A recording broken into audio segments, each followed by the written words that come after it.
Hello learners, welcome to Dr. Alka Jain's management videos. I appreciate your interest in learning leadership skills. I believe that all the viewers who have joined me in today's lecture have an ambition to lead people or maybe have an ambition to have a large number of followers behind them. Before we start the video, please like, share and subscribe to my channel so that you do not miss any future videos. It would be appropriate to start the discussion with the very basics of leadership. What it is, that is, we need to define leadership. Let's go through the slides to understand the definition of leadership. In simple language, leadership is the capacity to influence people to achieve certain agreed collective objectives. And this is an interesting definition that is given by the UN commander Louis Mackenzie. He says leadership is the art of getting people to do what they don't want to do, and after they do it, have them enjoy the experience of doing it. This is a wonderful definition of leadership. It tells us that a leader can make you do those things also which you never wanted to do.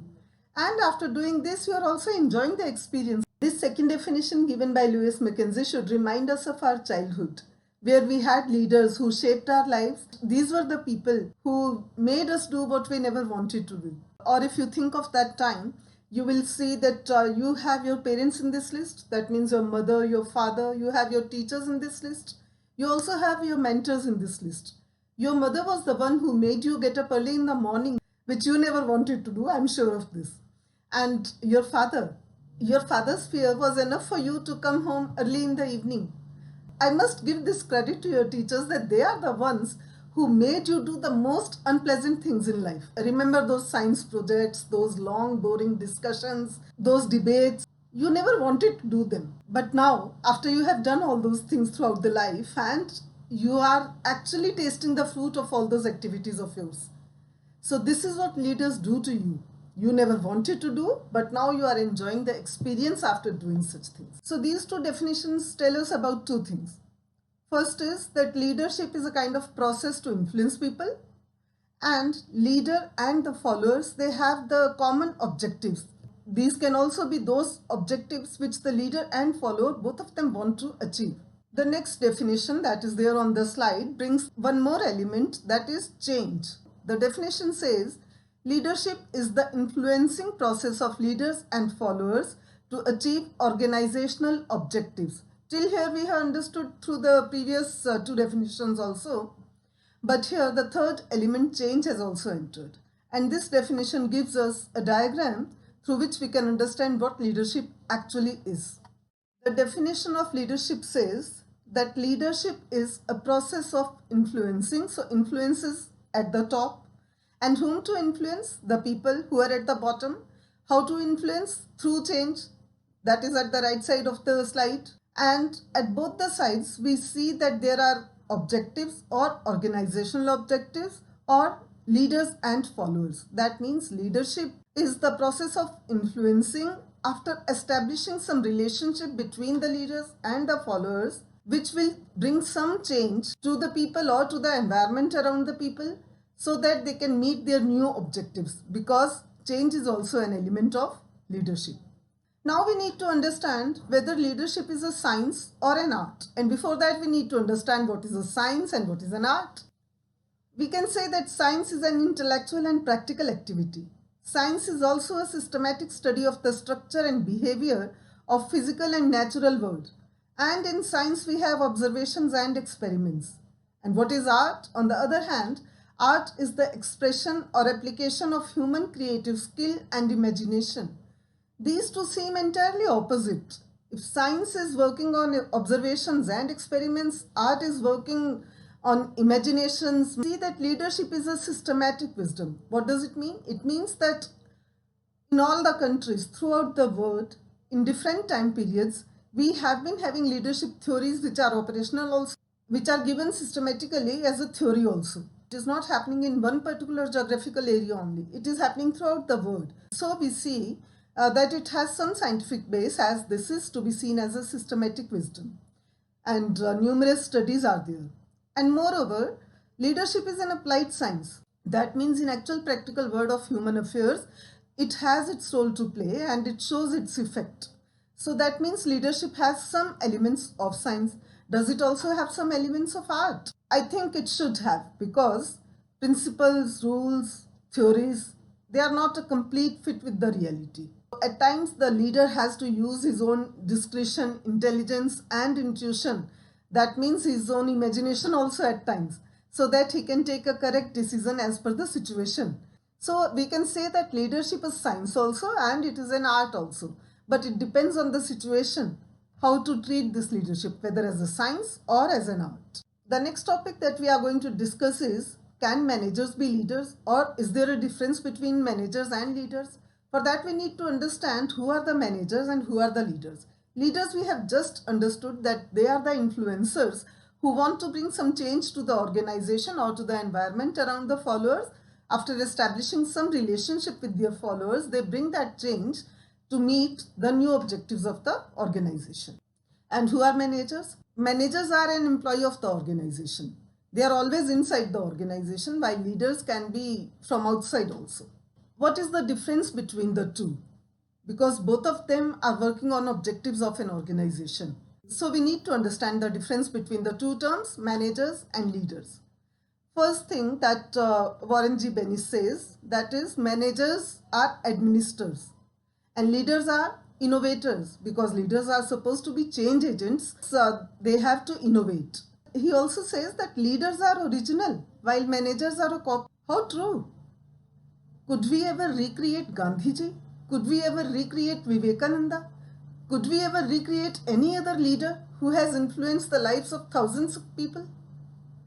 I don't think we could ever do that. So it means leaders are original. They are one of their kind. While managers, once one manager retires or leaves the company, very soon another manager comes and takes his place and starts maintaining the status quo. That means whatever way the company is working, it will keep working under his managership also. So it means leaders are original while managers can be a copy also. Leaders are people's developers. That means leaders want their followers to develop, and the managers, they want to maintain the status quo, as I have already said. Leaders focus on people. That means they are people developers. And what do managers do? Managers focus on system and structure. For them, the system and the structure of the organization is the most important thing that they are supposed to focus on, while for leaders, their followers, their people, their abilities and their development is the most important thing for them. People trust leaders, and that is why they follow them. While for managers, managers have to control the staff. It is not wrong to say that leaders have long-range perspective and managers have short-range view. Because they are only administrators, they have to maintain the status quo. So of course, their view is short-range.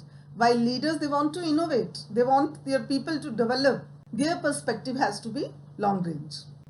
Leaders ask what and why. That means what are they going to do and why do they want to do this? While the manager asks how and when. How will you do it and by when will you complete it? That means a target is given by the manager. Managers are seen to be using controlling tools, while leaders are seen to be using developing tools. Leaders have their eye on the horizon. That means their vision is broader. While the managers, they have their eye on the bottom line, because for them the targets are the most important things that they have to achieve. Leader originates. Leader has to originate because he is a developer, he is an innovator, he is a change agent. While a manager imitates. We have seen in our previous example also, the moment one manager leaves, the other manager comes and starts imitating the processes that were being followed by the previous manager. A leader challenges the status quo. That means whatever is happening right now, it is not good and we should look for a betterment. While the manager accepts the status quo. That means whatever is happening in the organization, that is acceptable and we should keep working as per these rules only. And leader works for his own persons. The followers are his own persons. While a manager is just a classic good soldier. Leaders, they are followed. People follow them. And for managers, people just work for them. And now we have a question, whether these managers can be leaders or leaders can be good managers also. Yes, it is possible, but of course for this the leaders and managers, qualities of both the designations have to come together in one person. Only then you can have a manager as well as a leader in the organization. And for this, there are managerial leadership roles which the person has to play who is acting as a leader as well as a manager. So mainly there are three roles that this person who is acting as a leader come manager, which he has to play: interpersonal role, informational role, and decisional role. When it comes to interpersonal role, he has to act as a figurehead, as a leader, and as a liaison at the same time. When it comes to informational role, he has to monitor all the activities of the organization, all the activities of the employees, so that he collects all the information. And in the second role of disseminator, he has to spread this information, he has to give this information, or he has to make this information available to those who need it. Then third is of spokesperson's role. That means now if this information has to go out of the organization, he'll be responsible. Third is decisional role. He has to act as an entrepreneur now, not as an employee. He also has to act as a disturbance handler, as a resource allocator, and as a negotiator also. Let's understand all these roles in detail. Figurehead and leader. These two roles should be clear to my students because leadership we have been discussing, and figurehead is the head of the organization.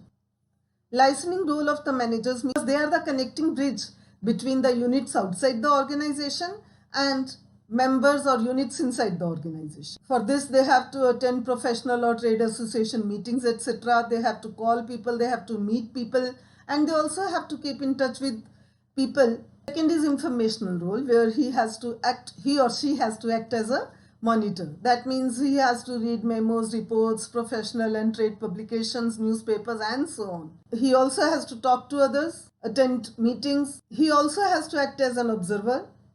And what is the effect of this role? Through this role, leaders often get ideas for improvements. Next is disseminator role. The information that he has collected or she has collected can be spread orally. That can be through voicemail, through one-on-one discussion, through group meetings, and it also can be spread through written emails and letters, etc. Third kind of role is decisional role, where they have to act as an entrepreneur. That means they have to innovate and initiate improvements. They have to develop new or improved products and services. They have to develop new ways to process the products and services. Only then they can do the justice with decisional role. Next is disturbance handler role. What is a disturbance? The disturbance is a reaction to an unexpected event that creates a problem. And the leaders typically give this role a priority over all other roles, because if there is a disturbance, that can act as a roadblock. So it is their responsibility to remove all the roadblocks for the organization or for their follower. Next is their resource allocator role. They have to schedule, they have to request authorization, and they have to perform budgeting activities. They have to decide who gets the organization's limited resources. Last is negotiator role. In this negotiator role, the manager cum leader has to be responsible for shaping all the transactions in the favor of the organization, whether this is a routine or a non-routine transaction. So dear learners, this was an introduction to leadership. To prepare this video lecture, we have taken the help of scholarly books and articles. In the next lecture, we will discuss leadership theories. Till then, take care, bye-bye, happy learning.